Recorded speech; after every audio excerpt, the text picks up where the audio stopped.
put restrictions on artists, and sometimes that's when they become the most creative. Such is the case with Apple TV's Mythic Quest, Raven's Banquet, and its quarantine episode. Please be showered. Please be showered. Please. Hello. Oh my God. Are you serious? David Hornsby plays David Brittlesby, the beleaguered executive producer who tries to keep the dysfunctional staff of a gaming company on task and professional, even in quarantine. Well, maybe leave once to wash yourself? Wait a minute. Where's Ian? No, we're not doing this. If We're not he's doing the not here, power then play why thing. am I Look, I'm here? gonna call him now, okay? Okay, well, I'm gonna go put a bra on since you need these meetings to be all fancy or whatever. It's not fancy to wear undergarments to a business meeting. You know what? Just go put on the bra. The Apple TV show was created by alums from It's Always Sunny in Philadelphia. It stars Rob McElhenney as Ian Grimm, the narcissistic creator of the Mythic Quest game. Mythic Quest ended its first season with a bonus quarantine episode that displayed amazing ingenuity. Hornsby was one of the writers for that episode. We saw an opportunity to kind of tell a story where we could touch on both the mental toll it takes, the physical toll, the adaptation that you have to make even with having to Zoom and learn that whole new reality. No, there's no audio. Okay, click the unmute button, bottom left. F. Murray Abraham plays an older employee who needs to learn Zoom for the work meetings. This is an audio FaceTime. Do you see me now?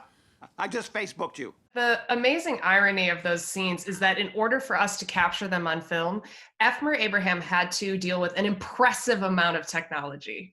You know what I mean? He had to set up his own camera, adjust all the features. The stuff that he had to do to get to the place where he could pretend to not understand technology is like mind-blowing. Hey, I see you. You see me? No, I mean, yeah, sure, but you're a panda. A what?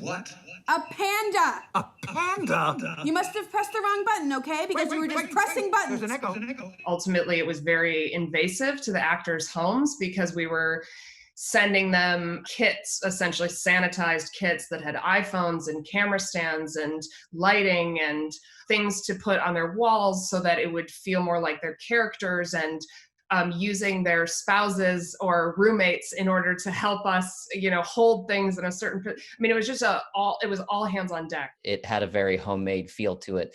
That being said, we had a crew of hundreds on these calls, watching and directing and helping. And there was something really fun about that. This is what I want you to do. On the count of 3, I want you to poke the bottom left side of your screen. Got it?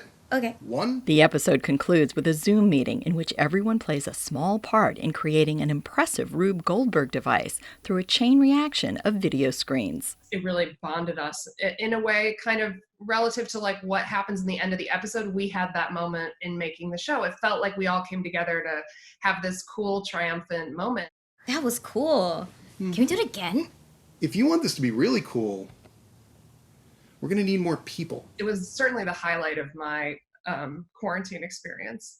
Yeah, I think we wanted something at the end that would be uplifting. Ultimately, even we have, a couple of our characters feeling isolated, et cetera, and dealing with those emotions. But then ultimately we wanted to end on something that felt like, even though we're going through all the separate, we are also going through it together, and we can work together to make this as a good a situation as possible, and that ultimately we're all connected.